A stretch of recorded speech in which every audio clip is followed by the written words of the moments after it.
2026 নির্বাচনকে ঘিরে উত্তেজনায় ফুঁসছে রাজ্য।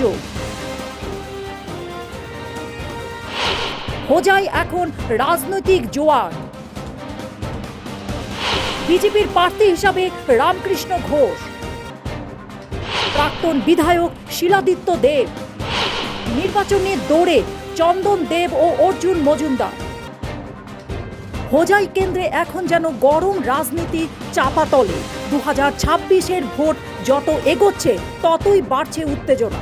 চায়ের দোকান, বাজার, রাস্তার সবখানে একটাই প্রশ্ন, হোজাইয়ের গদি কার? বিজেপির পক্ষে রামকৃষ্ণ ঘোষ এখন সবচেয়ে আলোচিত মুখ। কাজের উন্নয়নের সকল দিকে এগিয়ে রয়েছে তিনি, দাবি স্থানীয় মানুষের। অন্যদিকে শিলাদিত্য দেবের রাজনৈতিক কৌশল নিয়ে জোর গুঞ্জন। আজ হোজাই, কাল লামডিং, দুই কেন্দ্রে তার দৌড়ঝাঁপ নজর কাড়ছে সকলের। আর একটাই স্পষ্ট, লামডিংয়ের শক্তিশালী হিন্দু ভোট ব্যাংক আর হোজাইয়ে মুসলিম ভোটের আধিপত্য।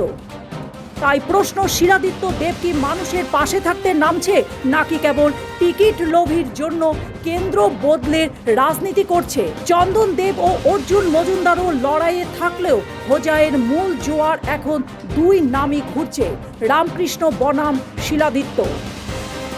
আর এই উত্তাপের মধ্যে হোজাই এখন পুরোপুরি রাজনৈতিক বারুদের বাক্স। 2026-এ ভোট ঠিক করে দেবে হোজাই কি উন্নয়নের পথ বেছে নেবে, নাকি শুধু মানুষ জড়ো করে আশার আলো জুগিয়ে ক্ষমতা দেখিয়ে শো অফ চলা নেতার কাছে মাথা নত করতে হবে? হোজাইবাসী এখন ঠিক করবে ভবিষ্যৎ কে গড়বে, কাজ নাকি কণ্ঠস্বর, সেটি হবে লক্ষণীয়। News desk report, global news network.